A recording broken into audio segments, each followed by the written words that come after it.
ദേശീയതയുടെ കുട ചൂടാൻ കൂടുതൽ പേർ ഇതര രാഷ്ട്രീയ പാർട്ടികളിൽ നിന്ന് ബി.ജെ.പിയിലേക്ക് ഒഴുക്കു തുടരുകയാണ്. 2 തവണ വൈക്കം എം.എൽ.എ. ആയിരുന്ന CPI നേതാവ് കെ അജിത്ത് ഇനി മുതൽ ബി.ജെ.പിക്കൊപ്പം. കേന്ദ്ര സർക്കാരിന്റെ വികസന മാതൃകയാണെന്നും ജനങ്ങൾക്കൊപ്പം നിൽക്കുന്ന പാർട്ടിയാണ് ബി.ജെ.പി എന്നും അദ്ദേഹം ജനം ടിവിയോട് പറഞ്ഞു. ശിവദാസ് കന്മനം തയ്യാറാക്കിയ റിപ്പോർട്ട് കാണാം.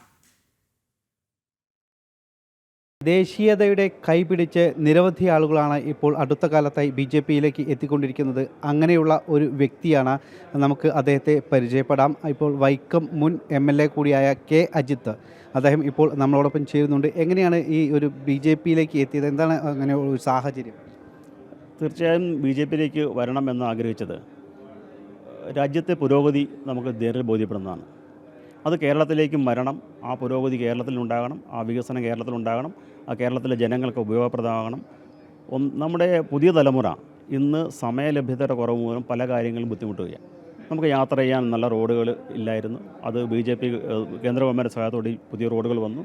അടിസ്ഥാന സൗകര്യ വികസനത്തിൽ നമുക്ക് ഒരുപാട് മാറ്റമുണ്ടായിട്ടുണ്ട്. അത് ഒരു ഗവൺമെൻറ് മാത്രമല്ല, അത് BJP കേന്ദ്ര ഗവൺമെൻറ്റിൻ്റെ സഹായത്തോടെ ഉണ്ടായ മാറ്റങ്ങൾ മാത്രമാണ് കേരളത്തിൽ കാണുന്നത്.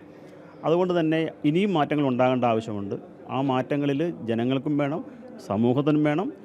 അത് ഓരോ മേഖലയിലേക്കും ആ മാറ്റങ്ങൾ ഉണ്ടാകണം. അതിന് പ്രാപ്തമായൊരു പൊതുരാഷ്ട്രീയം ഇന്ന് BJP തന്നെയാണ് എന്ന വിശ്വാസമാണ് BJPയിലേക്ക് എന്നെ അടുപ്പിച്ചത്. കഴിഞ്ഞ ഏകദേശം ഒരു 10-40 വർഷത്തോളം ആയിട്ട് CPIയിൽ പ്രവർത്തിച്ചിരുന്നല്ലോ. ഇപ്പോൾ ഈ കേന്ദ്ര സർക്കാർ കഴിഞ്ഞ കുറച്ച് വർഷങ്ങളായി കേന്ദ്രത്തിൽ BJPയാണ് ഭരിക്കുന്നത്. അപ്പോൾ ഒരുപാട് മാറ്റങ്ങൾ ഇവിടെ ഉണ്ടായിട്ടുണ്ട്. അപ്പോൾ ആ മാറ്റങ്ങളൊക്കെ ജനങ്ങളിലേക്ക് എത്തിക്കാൻ അതിൻ്റെ കൂടെ തന്നെ തുടർച്ചയായിട്ട് ഉണ്ടാകും എന്നുള്ള ഒരു പ്രതീക്ഷ.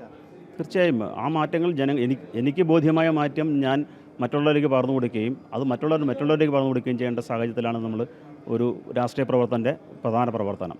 ഞാൻ ഫുൾ ടൈം രാഷ്ട്രീയ പ്രവർത്തനമായി ഈ കഴിഞ്ഞ നാളുകളിലൊക്കെ നിൽക്കുക. അപ്പം നല്ലതും ചീത്തതും തിരിച്ചറിയുകയും നല്ലത് പ്രചരിപ്പിക്കുകയും ചെയ്യുക എന്നതാണ് ഒരു രാഷ്ട്രീയക്കാരൻ്റെ പൊതുവായ ഉത്തരവാദിത്വം. അത് രാഷ്ട്രീയ സമീപനങ്ങളുടെ ഭാഗത്തല്ല, അത് രാഷ്ട്രീയ മുതലെടുപ്പിന് വേണ്ടിയിട്ടല്ല. നല്ല കാര്യങ്ങൾ ചെയ്തവരും നല്ല കാര്യങ്ങൾ ചെയ്തതെന്ന് പറയണം. അതാണ് BJPയുടെ നേതൃത്വത്തിൽ ഇന്ന് ഇന്ത്യയിൽ ആകമാനം ഉണ്ടായ മാറ്റം. അത്ഭുതപൂർവമായ മാറ്റം ഉണ്ടായേക്കണേ. ഒരിക്കലും നമ്മൾ ഇതൊന്നും പ്രതീക്ഷിച്ചിട്ടില്ല ഇങ്ങനെ ഉണ്ടാകുമെന്ന്. ഇപ്പോൾ കേരളത്തിലുണ്ടായ എല്ലാ മാറ്റങ്ങളുടെയും ഒന്നാം കക്ഷി എന്ന് പറയുന്നത് BJP തന്നെയാണ്. രണ്ടാം കക്ഷിയെ ഗവൺമെൻറ്റിൽ വരുന്നുള്ളൂ. ആ ഗവൺമെൻറ് ചില അടിസ്ഥാന സൗകര്യങ്ങൾ ഉണ്ടാക്കി കൊടുത്തെന്ന് പറഞ്ഞാൽ ഇത് നേതൃത്വം കൊടുക്കാൻ ഒരു സംവിധാനമുണ്ട്. ഇതിന് മുമ്പ് വേറെ ഗവൺമെൻറ് ഉണ്ടായിരുന്നു. എന്തായിരുന്നു കേരളത്തിൻ്റെ അവസ്ഥ, എന്തായിരുന്നു ഇന്ത്യയുടെ അവസ്ഥ, നമുക്ക് കമ്പയർ ചെയ്യാൻ പറ്റുമല്ലോ. അതായത് കേരളത്തിൽ അടക്കം വലിയ മാറ്റങ്ങൾ ഉണ്ടാകുന്നു. അതിന് ഒന്നാം സ്ഥാനത്ത് നിൽക്കുന്നത് കേന്ദ്രം ഭരിക്കുന്ന BJPയാണ്. അതുകൊണ്ടാണ് BJPയിലേക്ക് തന്നെ ആകർഷിച്ചത് എന്നും അദ്ദേഹം കൃത്യമായി തന്നെ സൂചിപ്പിക്കുന്നുണ്ട്. Cameraman Viju M. സായിക്കൊപ്പം ശിവദാസ് കന്മനം, ജനം, തിരുവനന്തപുരം.